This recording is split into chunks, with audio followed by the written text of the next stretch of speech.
大家好，我係 Elsa 做嘅小師。女女喺2017年出世，老公係夜晚返工嘅。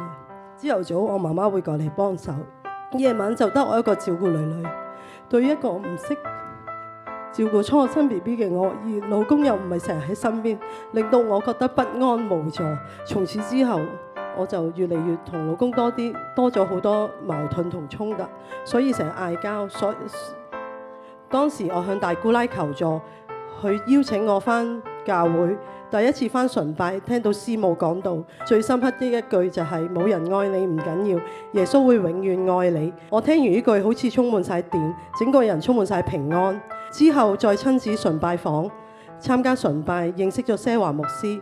神真係好犀利啊！些華牧師每次同我祈禱，都知道我為咩事返教會，亦都觸動到我個心，令我更加相信神嘅威力係好大。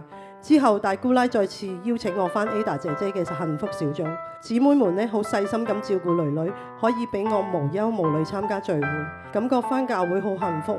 女女1歲生日當日 ，Ada 姐姐問我願唔願意決志信主，我二話不說就講我願意。喺呢個大日子，我好似重生一樣，因為主耶穌為我捨身十架，拯救我脫離罪惡和捆綁，賜我新嘅生命、恩典、祝福。幸福小組後，我參加咗 Elsa 小組。最初好多藉口唔係經常返小組，但喺2022年嘅3月，知道家姐患上肺癌3期。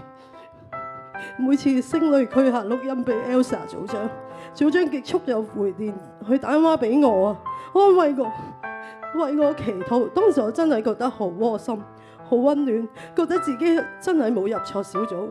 之後每次神再次神蹟地醫治家姐，每1年之後完全康復。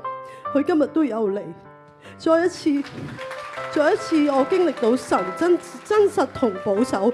我堅定相信主耶穌基督喺我身邊看顧我，堅定相信，因為自卑好多負面嘅諗法，成日覺得其他人唔中意我，唔接納我。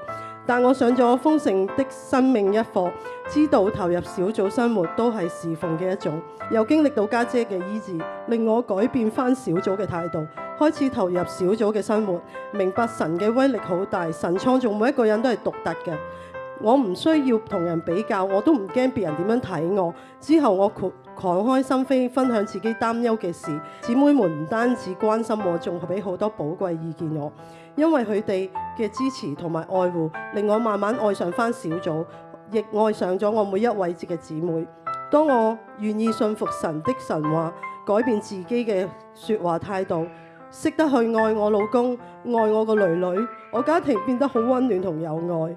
感謝主賜一班好有愛嘅牧者、組長同姊妹們，佢哋係我身邊支持我、鼓勵我、幫助我一步步信仰成長。